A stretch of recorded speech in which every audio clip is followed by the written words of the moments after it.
दोस्तों स्वागत है आपका रेल अपडेट के एक और फ्रेश एपिसोड में। तो बिना किसी देरी के करते हैं वीडियो को शुरू। बात करते हैं सबसे पहली अपडेट के बारे में, जो कि आती है गाजियाबाद से लेकर पंडित दीनदयाल उपाध्याय के बीच में ऑपरेट हुई एक गुड्स ट्रेन को लेकर। इस गुड्स ट्रेन ने सारे के सारे जो रिकॉर्ड है वो तोड़ दिए हैं भैया, प्रयागराज डिवीजन के या फिर गए हम जो नॉर्थ सेंट्रल रेलवे जोन के। इस ट्रेन ने 71 किलोमीटर पर आवर की एवरेज स्पीड को मेंटेन करते हुए ये जो सफर था 10 घंटे 40 मिनट में पूरा कर लिया, जो कि अपने आप में ही बहुत बड़ी बात है। तो मालगाड़ियों के इस समय मज़े ही मज़े आ रहे हैं। और ये जो नॉर्मल एक्सप्रेस ट्रेन चलती है, इवन जो सुपर फास्ट एक्सप्रेस ट्रेन चलती हैं, उससे भी ज़्यादा एवरेज स्पीड को इसने मेंटेन किया। क्योंकि आप ये मत सोचना कि ये ट्रेन बहुत तेज़ चली होगी, चली मैक्सिमम ही होगी, लगभग 80-100 इतनी ही चली होगी, बट फिलहाल इसको बिना रोके चलाया गया होगा, जिसके चलते इतनी अच्छी जो एवरेज स्पीड है वो मेंटेन की पाई है। और फिलहाल बताया जाता है कि अभी तक भैया प्रयागराज डिवीज़न में जो मालगाड़ियों का हाल था वो 20 से 25 किलोमीटर पर आवर की एवरेज स्पीड का था, बट अभी बढ़कर पहुंच चुका है 47.45 किलोमीटर पर आवर की एवरेज स्पीड। तो वही मालगाड़ियों किसी के मज़े आए हो या नहीं आए हो, लेकिन मालगाड़ियों के बहुत मज़े आए हैं। और आप एक बार सोचिए, जो लोको पायलट थे जिन्होंने ये वाली मालगाड़ी चलाई होगी, उन्हें कितना ज़्यादा मज़ा आया होगा, क्योंकि आज तक मालगाड़ियों को ऐसे नहीं चलाया गया। दोस्तों बात करते हैं सेकंड अपडेट के बारे में। तो ये आती है पुणे और Nashik semi high speed rail corridor को लेकर। इसके लिए भी जो सर्वे हैं वो शुरू कर दिए गए हैं। जल्द ही जो लैंड एक्वायर है वो की जाएगी। अभी इसके लिए यही सर्वे किया जा रहा है कि कहाँ कहाँ जो भूमि अधिग्रहण है वो करना पड़ेगा। तो वही सारे जो काम है वो किए जा रहे हैं। तो ये बहुत अच्छी बात है। बताया जाता है कि जो सॉइल टेस्टिंग है, यानी कि जो मिट्टी को जाँच है, वो भी शुरू कर दी गई है। तो ओवरऑल इस प्रोजेक्ट पर काफ़ी अच्छे से काम हो रहा है, जो कि एक बहुत अच्छी न्यूज़ निकल कर आती है इस प्रोजेक्ट को लेकर। दोस्तों नेक्स्ट अपडेट के बारे में बात करते हैं। आती है महू और सनावद और इसी तरीके से अकोटा खंडवा रेल सेक्शन को लेकर। यहाँ पर ब्रॉड गेज किया जा रहा है। अभी तक यहाँ पर मीटर गेज है, तो इसको ब्रॉड गेज में कन्वर्ट किया जा रहा है, लेकिन जो स्पीड है वो बहुत ज़्यादा कम है, जिसके चलते यहाँ के जो सांसद हैं उन्होंने रेल मिनिस्टर से कहा है कि इसको थोड़ा सा मेंटेन किया जा सके, इस स्पीड को थोड़ा सा इंक्रीज किया जाए, जिससे कि जल्द से जल्द ये जो ब्रॉड गेज है वो पूरा किया जाए। अब देखते हैं ऐसा होता है या नहीं होता। अगर होगा तो आपको जल्द ही यहाँ पे ब्रॉड गेज का काम पूरा होता हुआ दिखेगा। हालांकि जल्द से मतलब ये नहीं कि इसी साल पूरा हो जाएगा, बहुत ज़्यादा समय लगने वाला है, बट फिर भी नॉर्मल से तो कम ही लगने वाला है। दोस्तों नेक्स्ट अपडेट के बारे में बात करते हैं। आती है ईस्ट सेंट्रल रेलवे से लेकर। ईस्ट सेंट्रल रेलवे ने 10 ट्रेनों की जो लिस्ट है वो बनाकर भेज दी है। अब होप देखते हैं इनको जो भैया अप्रूवल है वो मिलता है या नहीं मिलता। अब ये जो 10 ट्रेन है वो कौन कौन सी रहने वाली है वो मैंने लिखी थी हैं डिस्क्रिप्शन में, आप वहाँ से पढ़ सकते हैं, जिसके बाद में आपको भी पता लग जाएगा ये कौन कौन सी ट्रेन है। बाकी जो मैंने आपको बताया था इंदौर से चलने वाली 6 ट्रेन, तो उनके नाम क्लियर नहीं है, तो वो मुझे नहीं पता, बस रूट ही बताए थे इन 6 रूट पर ट्रेन चलेंगी।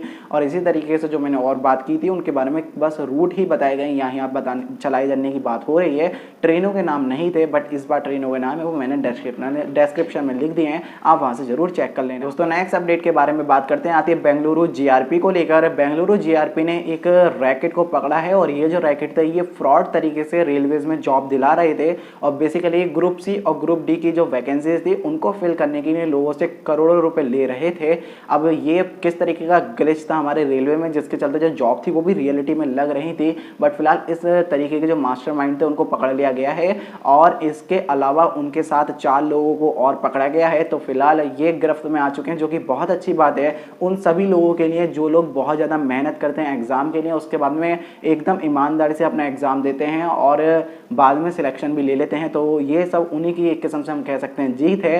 इस तरीके के जो फ्रॉड है वो बहुत जल्दी रुकने चाहिए, अदरवाइज बहुत ज़्यादा मतलब भेदभाव वाली बात आ जाती है। दोस्तों नेक्स्ट अपडेट के बारे में बात करते हैं। आती है आगरा डिवीज़न में हुए एक एक्सीडेंट को लेकर। आगरा डिवीज़न में एक्सीडेंट हुआ है मथुरा के पास में, जिसके चलते ये जो लाइन थी वो ब्लॉक हो गई है, और इसका इफेक्ट इतना था कि भैया दोनों लाइन थी बाकी बच हुई, वहाँ पर भी इफेक्ट इसका देखा, जिसके चलते ट्रेनों को डाइवर्ट किया गया है। और ये जो ट्रेनें डाइवर्ट हुई हैं उनकी मैंने लिस्ट लिख दी है, आप देख सकते हैं किस किस तरीके से जो ट्रेनों का डाइवर्ट है वो किया गया है। दोस्तों नेक्स्ट अपडेट के बारे में बात करते हैं। आती है डीआरएम सिकंदराबाद को लेकर। डीआरएम के जो सिकंदराबाद के जो डीआरएम है उनके ट्विटर हैंडल हैंडल पर किसी ने धमकी दी है कि भैया जो स्टेशन है उसको उड़ा दिया जाएगा। तो फिलहाल इसी के चलते जो सेफ्टी वगैरह है वो एकदम से बढ़ा दी गई और अभी जिसने भी ये जो ट्वीट है वो किया है उस पर जो भैया निगरानी है वो की जा रही है, उनको किसी ना किसी तरीके से पकड़ा जाएगा। और इसी के चलते और भी जो आसपास के स्टेशन है वहाँ पर सभी पर अच्छे से जो भैया आरपीएफ थे वो तैनात की गई और काफ़ी अच्छे से जो सेफ्टी है वो बढ़ा दी गई हैं। दोस्तों नेक्स्ट अपडेट के बारे में बात करते हैं, आती है कोरोना का ही लेकर।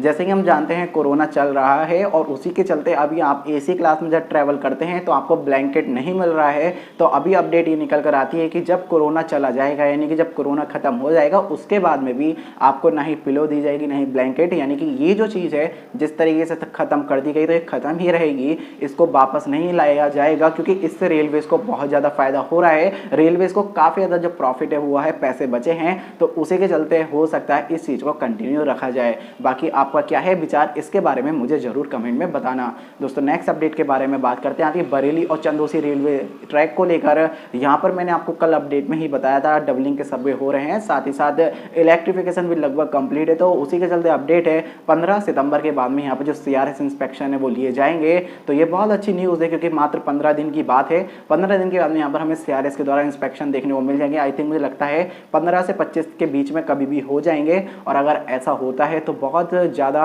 एक मतलब गुड न्यूज़ होगी और गुड्स ट्रेन यहाँ पर भी फिर इलेक्ट्रिक लोकोमोटिव के साथ जा सकेंगी क्योंकि बहुत सारी ट्रेनें मुरादाबाद से लखनऊ बाया चंदौसी होकर निकाले जाती है लेकिन उनको डीजल लोगों से ऑपरेट किया जाता है क्योंकि चंदौसी वाला सेक्शन तो इलेक्ट्रीफाइड है मुरादाबाद से चंदौसी, बट चंदौसी से लेकर बरेली अभी इलेक्ट्रीफाइड नहीं है, मतलब अभी जो मंजूरी है वो नहीं दी गई है, ग्रीन सिग्नल नहीं है। तो फिलहाल इसके बाद में जो मालगाड़ियाँ हैं उनको फायदा होगा क्योंकि अभी पैसेंजर का कुछ पता नहीं है कब तक वो चलने वाली है। तो नेक्स्ट अपडेट के बारे में बात करते हैं, आती है चंदौसी और अलीगढ़ रेल सेक्शन को लेकर। यहाँ पर भी जो इलेक्ट्रिफिकेशन है वो चल रहा है। तो ये जो इलेक्ट्रिफिकेशन है दिसंबर 2020 तक कंप्लीट कर लिया जाएगा। तो अगर ये भी ऐसा होता है तो बहुत अच्छी बात है। इसके रिगार्डिंग भी मैंने आपको वीडियो दी थी, आप उसमें देख सकते हैं काफ़ी हद तक काम हो गया था, मतलब जिस स्पीड से चल रहा था और अगर अभी भी उसी स्पीड से चल रहा है तो डेफिनेटली ये पूरा कर भी लिया जाएगा।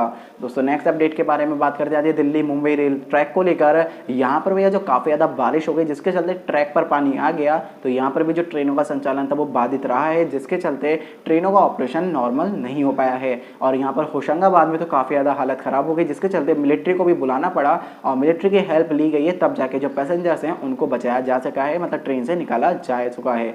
तो ये जारी कंडीशन रही हैं फ्लड के दौरान। दोस्तों नेक्स्ट अपडेट के बारे में बात कर लेते हैं, आती है लखनऊ मेट्रो को लेकर। लखनऊ मेट्रो जैसा कि हम जानते हैं चलने वाली है, आखिर सभी मेट्रो चलने वाली है जानते हैं। तो फिलहाल अभी अपडेट ये निकल कर आती है कि जो लखनऊ मेट्रो में टोकन होंगे वो यूवी रेज यानी कि अल्ट्रा वायलेट रेज की मदद से डिसइंफेक्ट किए जाएंगे।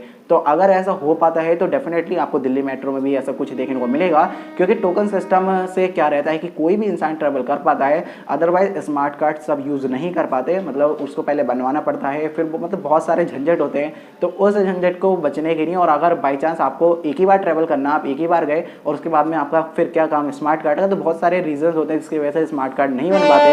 तो ये सारी बात निकल कर आती है, अगर ऐसा होता है तो इसी चीज़ को और भी मेट्रोज में यूज़ किया जाएगा। दोस्तों नेक्स्ट अपडेट के बारे में बात करते हैं, आते रेल व्हील फैक्ट्री से लेकर। यहाँ से 1663 नए रेल व्हील्स को निकाल दिया गया है और जिसको कोलकाता भेज दिया गया है।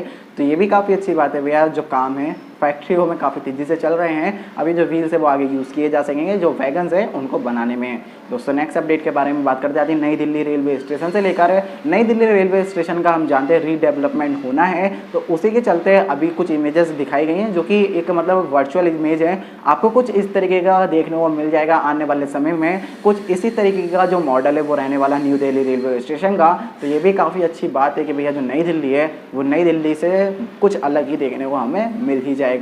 दोस्तों नेक्स्ट अपडेट के बारे में बात करते हैं, आती है सिकंदराबाद डिवीज़न से लेकर। सिकंदराबाद डिवीज़न ने अपने आप में ही रिकॉर्ड बना दिया है और ये उसके लिए अभी तक का सबसे बड़ा रिकॉर्ड है। सिकंदराबाद डिवीज़न में 6.73 किलोमीटर लंबा ट्रैक को, मतलब इतना लंबाई का जो ट्रैक था वो एक ही दिन में रीन्यू कर दिया गया, यानी कि यहाँ पर ट्रैक चेंज का काम चल रहा है। हम जानते हैं हर जगह मेंटेनेंस चल रहा है, जिसके चलते 6.73 किलोमीटर लॉन्ग जो रूट था उसको एक ही दिन में कन्वर्ट कर दिया गया, रिन्यू कर दिया गया। तो ये एक अपने आप में काफ़ी बड़ी बात सामने निकल कर आती है। दोस्तों नेक्स्ट अपडेट के बारे में बात करते हैं, आती है बेंगलुरु से लेकर सोलापुर के बीच ऑपरेट हुई रो रो सर्विस को लेकर। यहाँ पर जो रो रो सर्विस है उसका जो उद्घाटन उद्घाटन है वो कर दिया गया है। तो बेंगलुरु से लेकर सोलापुर तक अब आपको जो रो सर्विस है वो देखने को मिल जाएगी।